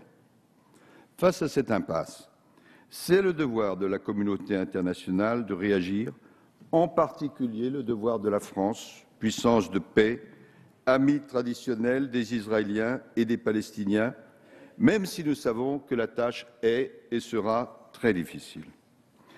Mesdames et Messieurs les députés, le texte qui est soumis par certains d'entre vous, je cite, affirme l'urgente nécessité d'aboutir à un règlement définitif du conflit, permettant l'établissement d'un État démocratique et souverain de Palestine en paix et en sécurité aux côtés d'Israël. Il affirme, je cite toujours, que la solution des deux États promise avec constance par la France et l'Union européenne suppose la reconnaissance de l'État de Palestine aux côtés de l'État d'Israël. Et enfin, il, je cite, invite le gouvernement français à reconnaître l'État de Palestine en vue d'obtenir un règlement définitif du conflit. Fin de citation. Certains, et ils l'ont dit ce matin parmi vous, estiment que pour des raisons constitutionnelles, ils ne peuvent prendre position favorable ou prendre position tout court, car cela empiéterait sur les pouvoirs de l'exécutif. Je veux être clair. Ce qu'interdit notre Constitution, au titre de l'article 34, paragraphe 1, c'est que le Parlement inscrive à l'ordre du jour des propositions de résolution contenant des injonctions à l'égard du gouvernement. Or, la proposition examinée constitue, et ce n'est pas une querelle sémantique, non pas une injonction, mais, en fonction de ces termes mêmes, une invitation à l'adresse du gouvernement. Donc, il ne doit pas y avoir d'ambiguïté. Sur la question de la... Non, respecter le droit, ce n'est pas être hypocrite, c'est le contraire. Sur la question de la reconnaissance de la Palestine, je veux être clair, le Parlement peut se prononcer, il va le faire, mais au terme de notre Constitution, l'exécutif est lui seul et juge de l'opportunité politique. C'est clair, c'est net et c'est la Constitution. Mesdames et Messieurs les députés, comment servir le plus efficacement possible la cause de la paix? La France défend depuis longtemps, très longtemps même, l'idée que la reconnaissance de l'État de Palestine doit intervenir dans le cadre d'un règlement global et définitif du conflit négocié par les deux parties. Pour une raison simple et forte, c'est que nous ne voulons pas d'une reconnaissance symbolique qui n'aboutirait qu'à un État que j'ai appelé l'autre jour virtuel. Nous voulons un État de Palestine réel et après 25 années de processus de paix sans résultat, il est clair qu'on ne peut pas se contenter d'une reconnaissance qui serait en trompe-l'œil, qui serait suivie d'aucun effet concret. Mais l'objectif souhaitable d'une reconnaissance inscrite dans le cadre d'un accord global n'a de sens que si les négociations s'engagent effectivement, si elles avancent et si elles aboutissent. En d'autres termes, nous soutenons la négociation, mais nous refusons que celle-ci devienne le mode de gestion d'un statu quo injuste et finalement intenable.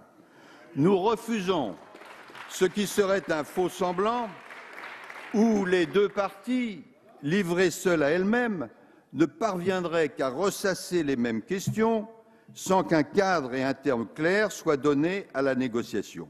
Bref, la négociation accompagnant la reconnaissance ne peut pas devenir un moyen, voire le moyen, d'éviter ou d'empêcher cette reconnaissance. Dès lors, constatant le blocage actuel, nous pensons qu'il est légitime de retenir une approche permettant de donner une réelle et peut-être ultime chance à la négociation. Je m'explique. Nous considérons qu'il est indispensable de sortir d'un face-à-face solitaire entre Israéliens et Palestiniens, méthode qui, malheureusement, a fait la preuve de son peu d'efficacité. Le constat historique de ces dernières décennies est en effet irrécusable. Seuls, ou même avec le concours très utile des États-Unis, les deux parties réussissent difficilement à discuter, mais elles ne parviennent jamais à conclure. Notamment, pas uniquement, mais notamment pour des raisons de politique intérieure, elles ne parviennent pas à accomplir les derniers gestes, les dernières concessions qu'imposera nécessairement la signature d'un compromis.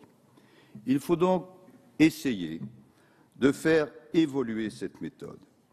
Il faut un accompagnement, certains diront une pression de la communauté internationale, pour aider les deux parties à faire le geste final indispensable et accomplir le pas ultime qui mènera à la paix.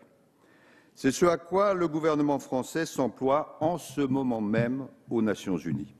Aux Nations Unies, nous travaillons avec nos partenaires pour essayer, je dis bien essayer, de faire adopter une résolution du Conseil de sécurité en vue d'une relance et d'une conclusion des négociations, pour laquelle le terme de 2 années est le plus souvent évoqué et le gouvernement français peut reprendre ce chiffre à son compte.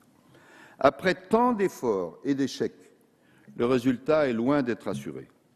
Mais nous ne voulons écarter aucune chance de paix. Les objectifs de cette résolution sont clairs. Fixer un cap.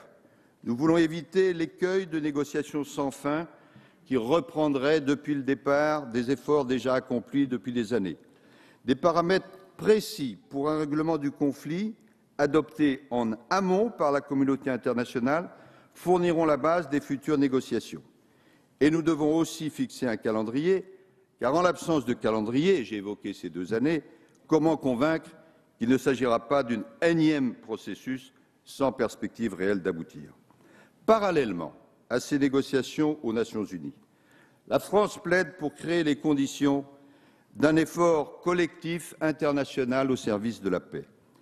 L'expérience nous enseigne, je l'ai souligné, que les Israéliens et les Palestiniens ne parviennent pas à aller jusqu'au bout, à conclure tout seuls.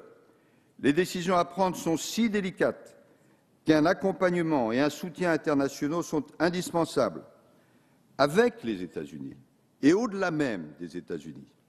D'autres pays sont par ailleurs directement concernés par la solution du conflit, et je citerai seulement, mais cela concerne d'autres, l'Égypte et la Jordanie, qui accueillent de nombreux réfugiés palestiniens depuis des décennies et qui, s'agissant de la Jordanie, exercent des responsabilités particulières sur les lieux saints. La France souhaite entraîner dans cette démarche à la fois l'Union européenne, à la fois la Ligue arabe, à la fois l'ensemble des membres permanents du Conseil de sécurité, dont les États-Unis, dans une mobilisation collective en faveur de la paix au Proche-Orient. Une conférence internationale pourrait être organisée afin d'appuyer cette dynamique indispensable. La France est disposée à en prendre l'initiative. Et dans cette négociation diplomatique, la reconnaissance de l'État palestinien constituera un instrument du règlement définitif du conflit, un levier au service de la paix.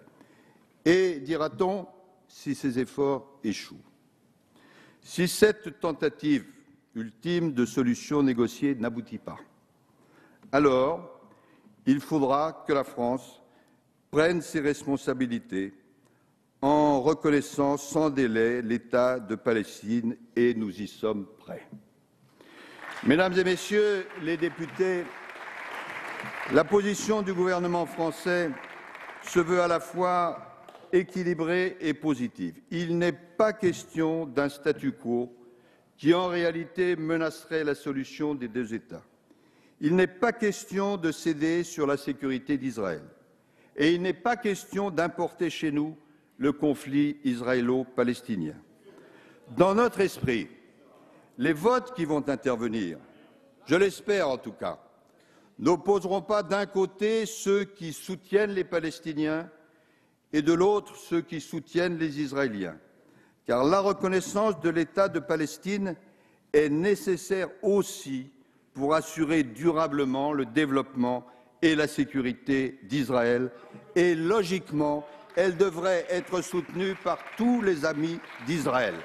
Mais symétriquement, nous pensons qu'être un ami d'Israël n'est nullement, en aucun cas, être un ennemi de la Palestine. Le point de rencontre, c'est la recherche de la paix, qui implique de reconnaître l'État palestinien selon la méthode et au moment les plus efficaces pour servir cette paix. Sur ce chemin escarpé, nous ne ménageons pas et ne ménagerons pas nos efforts, car nous savons, comme vous, mesdames et messieurs les députés, que le temps est compté à celles et ceux qui, dans cette région et pour cette région, veulent sincèrement et profondément la paix.